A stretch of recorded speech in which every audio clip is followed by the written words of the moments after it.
هذه إذاعة إرنا. يأكل نبل كلنا نسلامنا يأكل نبل كلنا نحكن قوامنا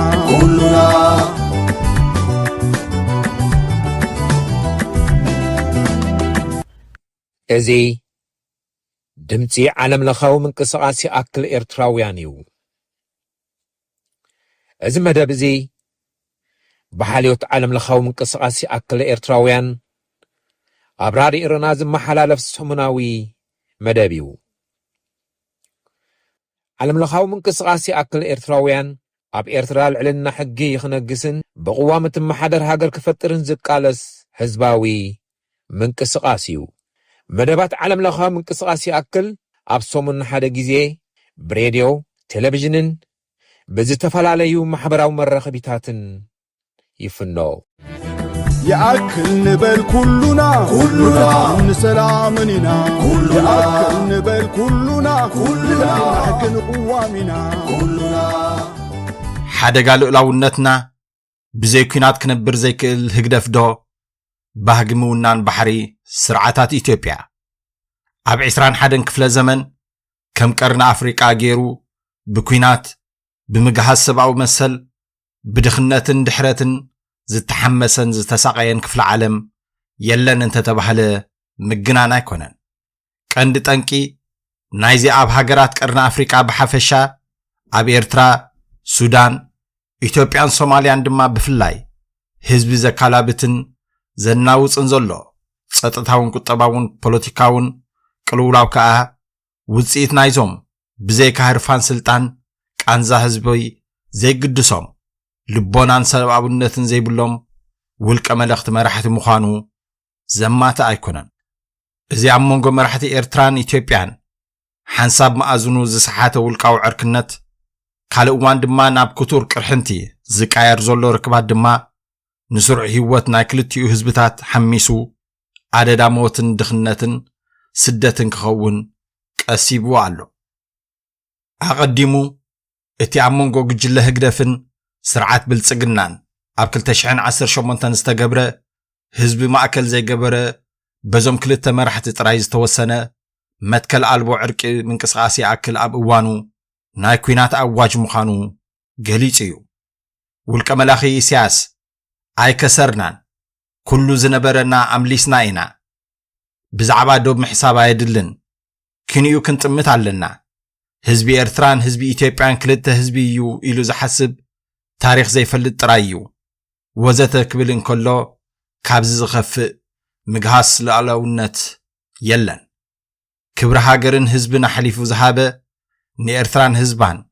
زي متن فتصامه شعيو زتفتصامه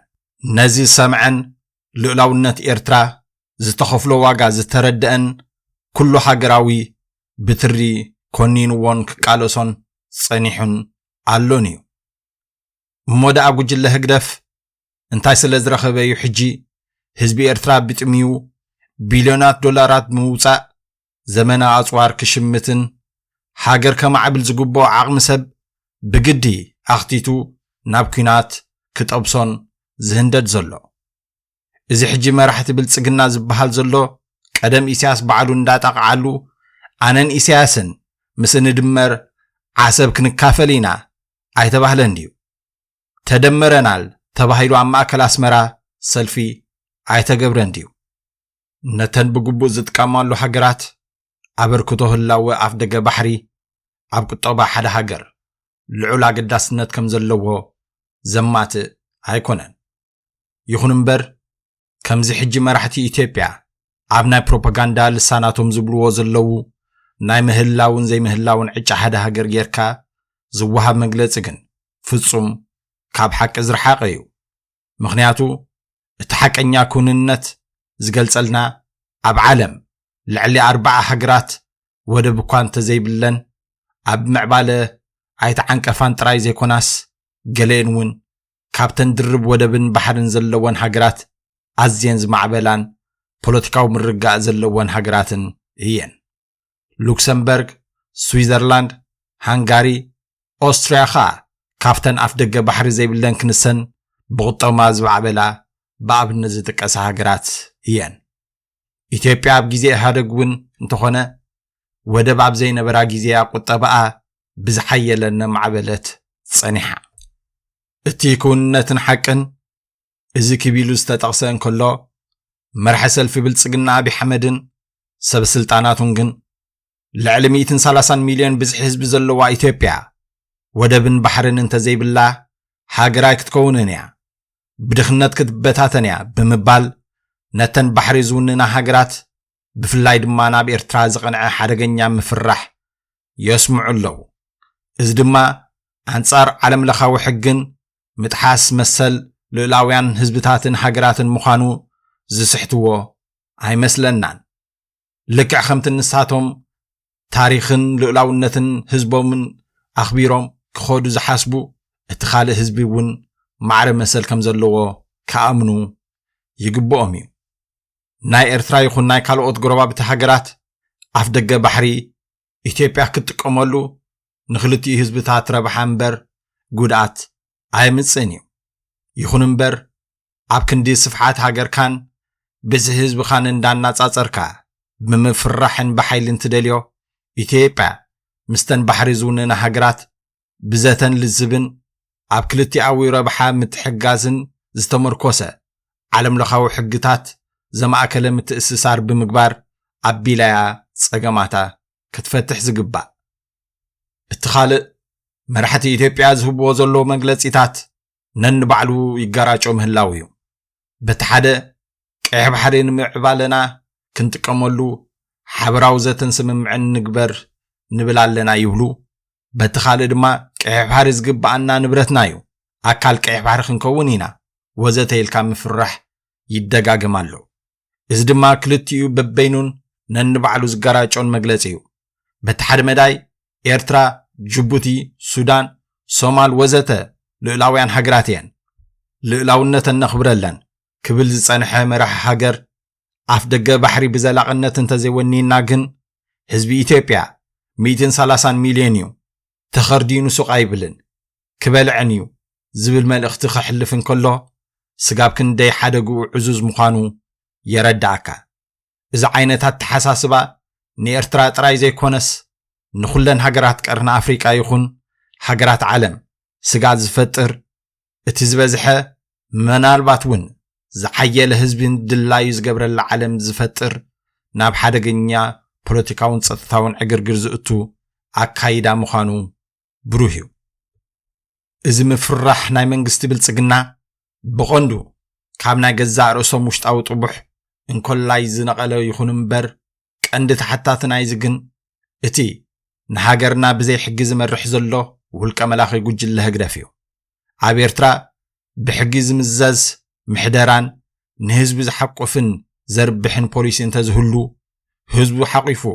ሃገር ዘማዕብል ስርዓት እንተዝኸውን ህዝቢ ማእከል ዝገበረ ብቕዋም ዝመሓደር ስርዓት እንተዝህሉ ኩሎም ዝግበሩ ዕርቀ ሰላም ይኹን ሃገራውን ኣህጉራውን ውዕላት ግሉጽነት ዘለዎምን ረባሓ ህዝብን ሃገርን ዘቐድሙ እንተዝኾኑ እዚ ሕጂ ዝረአ ዘሎ ውስተታት ኣይምተፈጥረን ውልቀ መላኺ ኢሳያስ ባዕሉ ኣፍ ልቡ እንዳሃረመ ብተሓጓስን ፈንጠዝያን ተሰኒዩ ኣሕሊፉ ዝሃቦ ልዕላውነት ሕጂ ድሕሪ 7 ዓመታት ክወርኒ ይዳለዉ ኣለዉ ክብል ይስማዕ ኣሎ ሕጂ እውን ከም ዝሓለፉ 34 ዓመታት ንሃገርና ኣብ ዘይተደለየ ኩናትን ህልቂትን ንምእታው ይሸባሸብ ኣሎ እቲ ጉጅለ ህግደፍ ኣብ 2018 ተደሚርና ኢና ኣብዩ ዝመርሓና ምስ ኢትዮጵያ ሓደ ህዝቢና ኢሉ ንልዕላውነትና ጊሂሱን ኣራኺሱን ከይኣኽሎ ሎሚ ድማ ነቲ ትማሊ ከም እንኮ ታሪኻዊ ጸላኢኡ ቆፂሩ ኣጀንዳ ወያነ ዝብል ስማ ጠሚቑ ምስ ብልጽግና ብምሽራኽ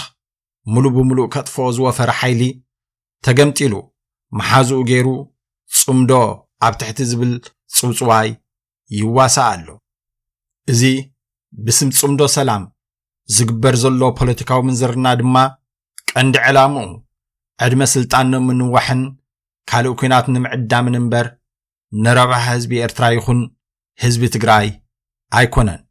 ጽምዶ ህዝቢ ኤርትራን ትግራይን ደኣ ሕጂ ዝጀመረ ዘይኮነስ ንመዋዕል ዝነበረን ብሰንኪ ኩናት ዝማእከሉ ፖሊሲ ክልቲኦም ስርዓታት ሓጹር ተሰሪሕሉ ተቋሪጹ ዝጸንሐ እዩ ህዝቢ ባእሲ ከም ዘይብሉ ድማ ኣብቲ ናይ 2018 ዝነበረ መኽፋት ዶብ ክልቲኡ ሃገራት ብተግባር ኣርእዩ እዩ ስለዚ ሕጂ ጽምዶ እንዳበልካ ብፍላይ ድማ ብሸነኽ ኤርትራ ህዝቢ ብኳድረታት ትካላት ጸጥታን ኣገዲድካ ዝግበር ብስም ህዝቢ ምስ ህዝቢ ዝተሰምየ ዳንኬራ ሕጂውን ካልእ ዙር ናይቲ ጌም ኦቨር ኢሉ ዝጀመሮ ሕጂ ናይ ኣሰላልፋ ምቅያራት ዝገበረሉን ኣዋጅ ኩናት ምዃኑን ንኹሉ ክመሃረሉ ይግባእ ኩሉ ኤርትራዊ ኣብዚ እዋን እዚ ክልብመሉን ክነቕሓሉን ዝግብኦ ኣገዳሲ ዛዕባ ጉጅለ ህግደፍ ንልኡላውነት ህዝብን ሃገርን ኤርትራ ዝውክል ስርዓት ከም ዘይኮነ እዩ ኣቐዲሙ ከም ዝተገልጸ ልኡላውነት ህዝብን ሃገርን ኤርትራ ኣሕሊፉ ዝሃበ ህዝብና ኣብ ዘየድልዮ ግርጭታት ኣእትዩ ዘህለቐ ህዝቢ ኩሉ መዳያዊ ሓርነቱ ሓሪምዎ በቢ ዝጥዕሞ ክበታተን ዝገበረ ጉጅለ ሕጂ ተጠባቂ ልኡላውነት ኮይኑ ቀርብ ኣይክእልን እዩ ምስ ህዝቡ ዕርቂ ዘየውርድ ጉጅለ ምስ ጎረቤት ህዝቢ ትግራይ ጽምዶ ክገብር ኣይሕሰብን ስለዚ ህዝብና ካብ ህግደፍ ዘለዎ ተስፋ ትሕቲ ዚሮ እዩ እቲ ሓደን ኣማራጺና ድማ ከም ህዝቢ ልኡላውነትናን መንነትናን ክነውሕስን ህላወናን ቀጻልነትናን ክነረጋግጽን እንተኾይንና ቀዳምነት ይብና ኣብ ኤርትራ ዘሎ ጉጅለ ካብ ሱር መሰረቱ ብምእላይ ናይ ገዛእ ርእስና ንህዝብና ዝውክል ህዝባዊ መንግስቲ ክንተክልን ቃልስና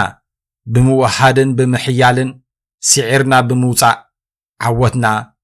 ምርግጋጽን ጥራይ እዩ ነቲ ግዳማዊ ተጻብኦ ንምግታእ ይኹን ልኡላውነትና ንምኽባር ፖለቲካዊ ፍልያትና ብዘየገድስ ኣብ ጉዳይ ሃገርና ከም ኤርትራውያን ክንሰምር ይግባአና ቃልስና ክልተ ገጻት ኣለዎ ሕቶ ባሕሪ ኢትዮጵያ ብሰላማዊ ልዝብ ንኽልቲኡ ህዝብታት ብዘርብሕ መንገዲ ብእትገብሮ ናይ እንካን ሃባን ስምምዕ ከምኡ ድማ ዓለም ለኻዊ ሕግን ውዕልን ብዘኽበረ መንገዱ ዝፍታሕ እምበር ከምዚ ዝኸድዎ ዘለዉ ህላውነት ሃገራት ህዝብታትን ናብ ሓደጋ ብዘምርሕ ናይ ኩናት ኣዋጅ ከም ዘይኮነ ሓደጉ እውን ከቢድ ክኸውን ከም ዝኽእል ንዓለም ምርዳ እዩ እቲ ቀንዲ ሕሳብናን ቃልስናን ድማ ናብቲ ንህላወናን መጻኢናን ኣብ ሓደጋ ዝእቱ ዘሎ ስርዓት ግደፍ ኣተኪርና ንዕኡ ብምእላይ ንልኡላውነትናን ቀጻልነትናን ዘላቕ ዋሕዝ ዝህብ ብቕዋም ዝምእዘዝ ህዝባዊ መንግስቲ ምትካል እዩ እዚ ድማ ናይ ኩሉ ንቕሓትን ንጡፍ ተሳትፎን ይሓትት ዘለናይ መድረኽ ኣብ ውሽጢ ሃገር ዘሎ ይኹን ብደገ ዘሎ ህዝብና ተናቢቡን ተዋሂዱን ንሓርነቱ ክቃለሰሉ ዝግብኦ ጊዜ ዘይሂብ ናይ ለውጥ መድረኽ እዩ ንንቃሕ ንወደብ ነቲ እንኳ ሓደጋ ህዝብናን ሃገርናን ኤርትራ ኮይኑ ዘሎ ጉጅለ ህግደፍ ሓንሳብን ሓዋርን ምሒና ነፋንዎ ዓለም ለኻዊ ምንቅስቓስ ያክል ኤርትራውያን 18 ሓምለ 2025 يأكل نبل كلنا نسلامنا يأكل نبل كلنا نحكن قوامنا كلنا